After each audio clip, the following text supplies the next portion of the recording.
एक समय की बात है। एक गांव में रहता था एक व्यापारी जगन नामक। उसके पास थे 2 गधे जिनका वो भार उठाने के लिए अपने व्यापार में उपयोग करता था। दोनों गधों में से एक गधा था जिसको हमेशा भूख लगी होती है। ये गधा बहुत सारा भार उठाता था, परंतु उतना ज्यादा खाता भी था।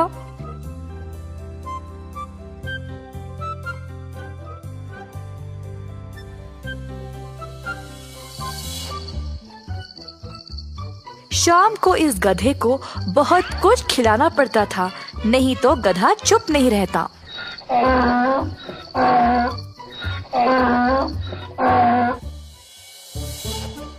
उसी गांव में मनीष नामक एक और व्यापारी था जिसके पास भी था एक गधा, परंतु मनीष का गधा उतना भार नहीं उठाता।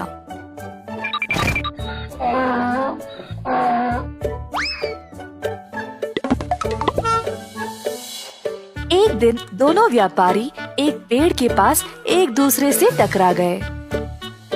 जगन भाई, तुम भाग्यशाली हो, तुम्हारा गधा कितना सारा भार उठाता है। मेरे वाले को देखो, किसी काम के लायक नहीं है, ज्यादा भार उठाता ही नहीं। अरे मनीष भाई, हाँ ये बहुत भार उठाता है, परंतु इसको हमेशा भूख लगी रहती है। मेरे आधे से ज्यादा पैसे इसके खाने पीने में ही जाता है। दोनों ने कुछ समय तक बातचीत की और फिर अपने अपने रास्ते चले गए।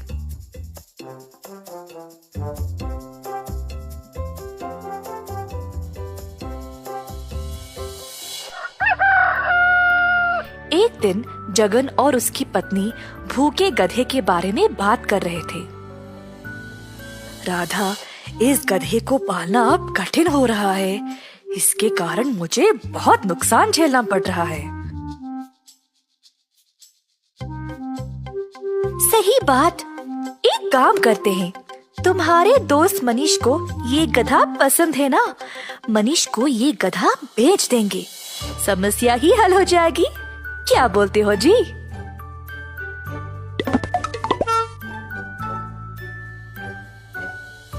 जगन अपना गधा मनीष के पास ले गया। मेरे दोस्त, तुम हमेशा परेशान रहते हो ना कि तुम्हारा गधा काम नहीं करता है। मैं तुम्हारी सहायता करूंगा।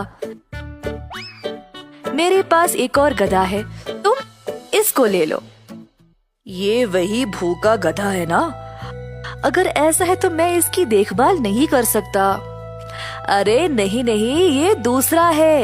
ये देखो, इसके सिर पर ये वाला निशान भी है। मनीष ने पूरी तरह गधे को जांचा और फिर जगन को गधे के पैसे दे दिए। अगले दिन मनीष ने अपने नए गधे पर भार चढ़ाया और चलने को कहा, परंतु ये गधा थोड़ा सा भी नहीं हिला। मनीष ने उसको पीछे से ढकेलने की कोशिश की। बहुत समय तक प्रयत्न किया, पर गधा हिला ही नहीं। बस गधा चिड़चिड़ा होकर मनीष को लाते मारे। ओफो, ये गधा सुनता ही नहीं। लगता है जगन ने मुझसे झूठ कहकर वो भूखे गधे को बेच दिया है। मनीष को शक हुआ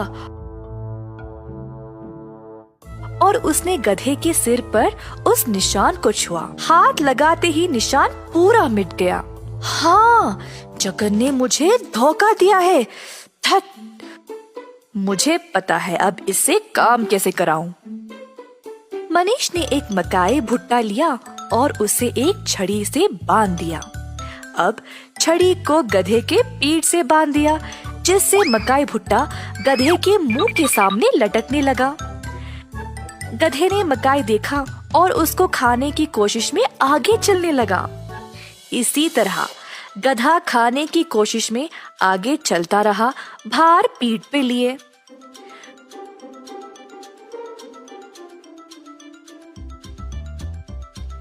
कुछ दिनों में ही अपनी बुद्धिमानी से मनीष ने खूब धन कमाया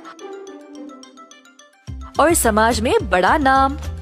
जब जगन ने मनीष को देखा तो वह उससे ईर्ष्या करने लगा और खुद से खफा था कि ये विचार उसने पहले क्यों नहीं सोचा।